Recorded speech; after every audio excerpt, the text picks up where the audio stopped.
My name is Miki Harris, and I'm going to show you how I made a late 1830s dress. It all started years ago when I bought this Bodice pattern at my local fabric store. It was on sale, so I had to buy it, and they kept putting off the project over time. There were other ones that I wanted to do, and then I finally decided that I'm going to do it. And so before you start any project, I like to do research. And so I research. I actually thought the dress was from the 1840s, but then I found out that it's actually from the late 1830s. It's actually based upon a real dress in the National Dress Museum. So I did my research. I just looked online. I was looking for a quilting fabric. Those usually can come in historical patterns. So I got really lucky and I found this beautiful floral fabric. It's not exactly quite the same as the original. The original is white with pink flowers and this one is blue, but I love it all the same. And it was on sale. I got it 50% off. So that was exciting. Now, before you start working on your dress or any other finished piece of a costume, you need to build your foundations of the undergarments. I made sure to do that because otherwise it won't look correct. And here they are.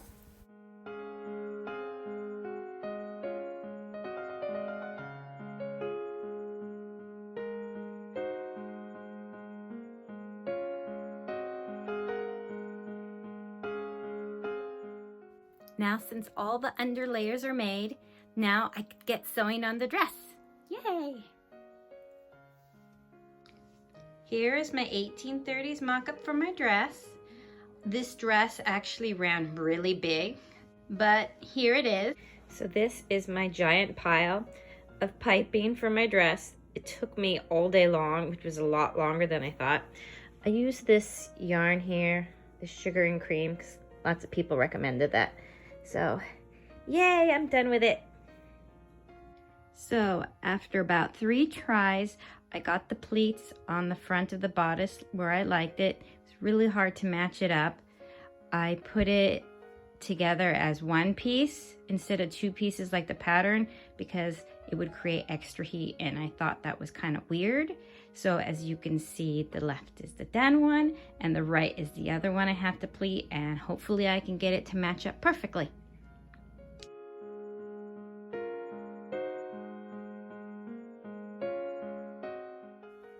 So I finally got both sides of the bodice pleated. It was super hard to line them up perfectly, but I finally did. Look how pretty that is. So next I'm going to put in my piping.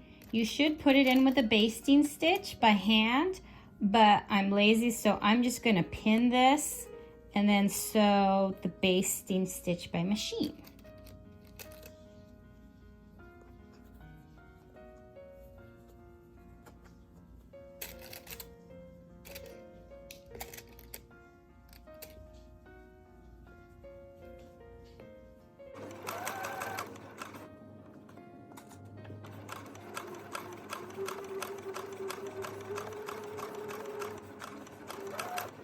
So now that I've basted this in, I'm going to take the other piece and I'm going to line this up and pin it together.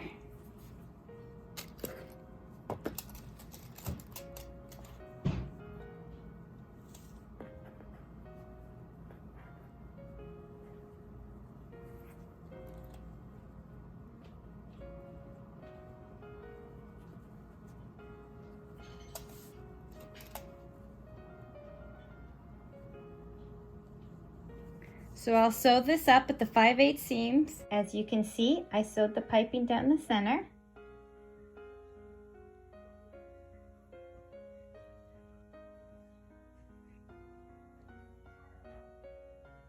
So the bodice is supposed to have these tabs on each side, and I really don't like it. I think it disturbs the flow of the pleats and they look kind of big, but I don't like to waste my time, so I'm thinking of putting just one each on the shoulder. I think that might look cute. When putting piping on a curved edge, you shouldn't put pins because that will make it buckle. So what I do is I clip it and then I sew it freehand on the machine. Let me show you.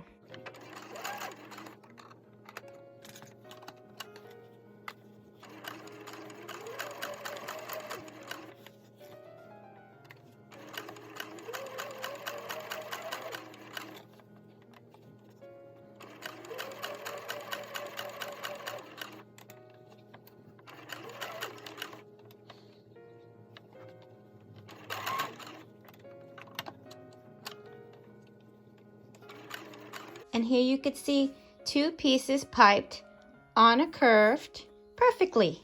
These are the side back pieces. I'm going to do all the other curved places like this. I just thought that you might like to see the way I'm able to sew this without any puckers is that I pin this. Like there is absolutely no tomorrow, because when you pin it, it flattens it out and it makes it easier to sew. This is the bottom part of the sleeves. I used the same method to put in the piping as I did with the bodice.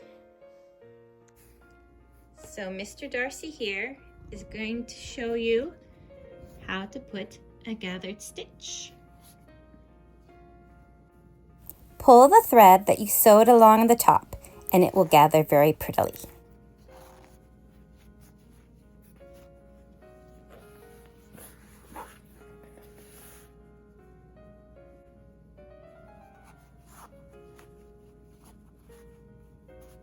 Voila!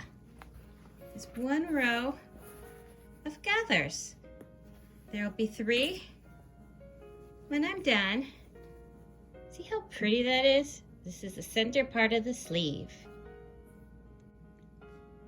I finally finished putting the sleeve parts together. I put a band up at the top like the original extant dress and just the plain piping down here. I really like the band at the top. I wish I had put it down here below, but overall I think it looks pretty good. I still have to put some piping on the edge and then I'll be done with the sleeve. Yay! I am doing the fitting to make sure it fits properly. This here is the back of the bodice. Here's where you open it, and on the inside I will put this strap of fabric here so that you don't see the white along the edge. It won't poke out.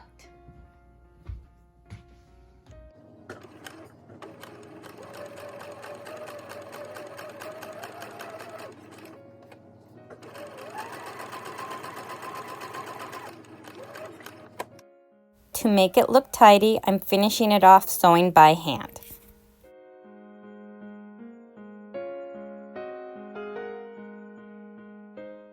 I'm hand sewing the piping onto the collar using a slip stitch.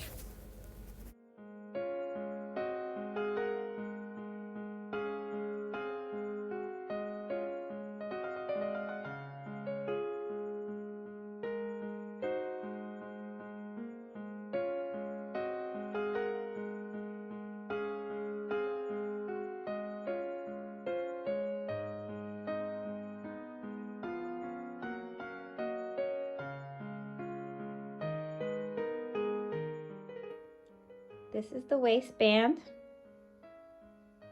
I'm going to sew it on by hand and machine. I love these little clips. I was originally going to sew in the waistband by machine and hand, but I decided against that. I'm going to do it all by machine. So I've basted it in so it doesn't shift, and then I'm going to stitch in the ditch.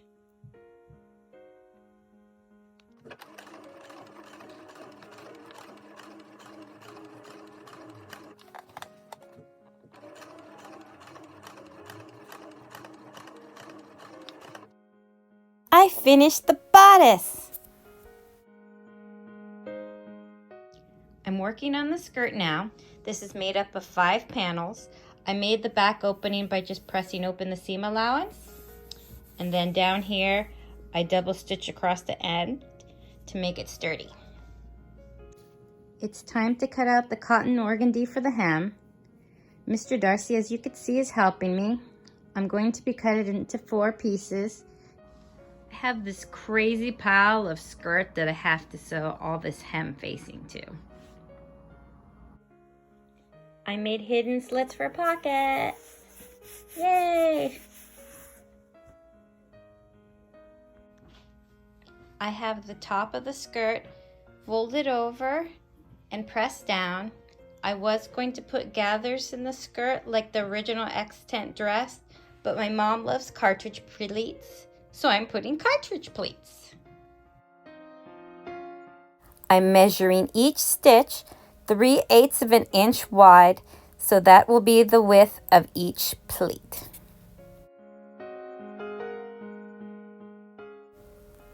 I'm going to pull the thread to make my pleats. This is the magical part.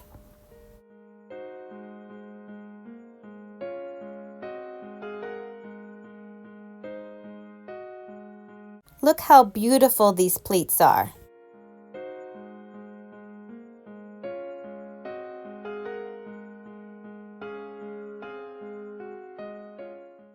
Hi, so today is photo shoot day and I wanted to show that I did put rag curls in my hair. Not so much because I wanted it to be historically accurate, is that I don't have a curling iron. One of them fell out while I was putting on my stays, so not quite the curl I was looking for, but still pretty. So I just wanted to show you before I took them all out.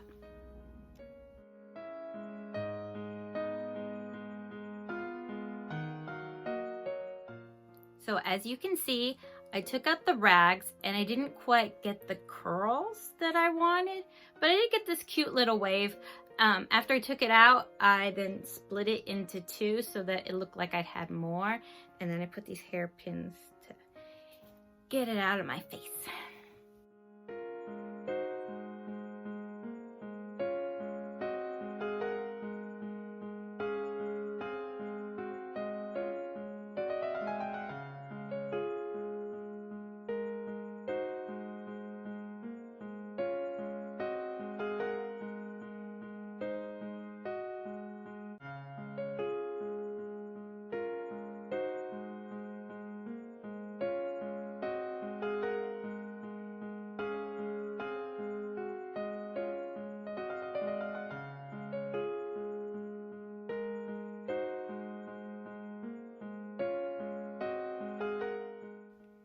I hope you enjoyed watching me make this dress as much as I enjoyed making it. Please like and subscribe, and I hope to make more videos and have you watch them. Bye!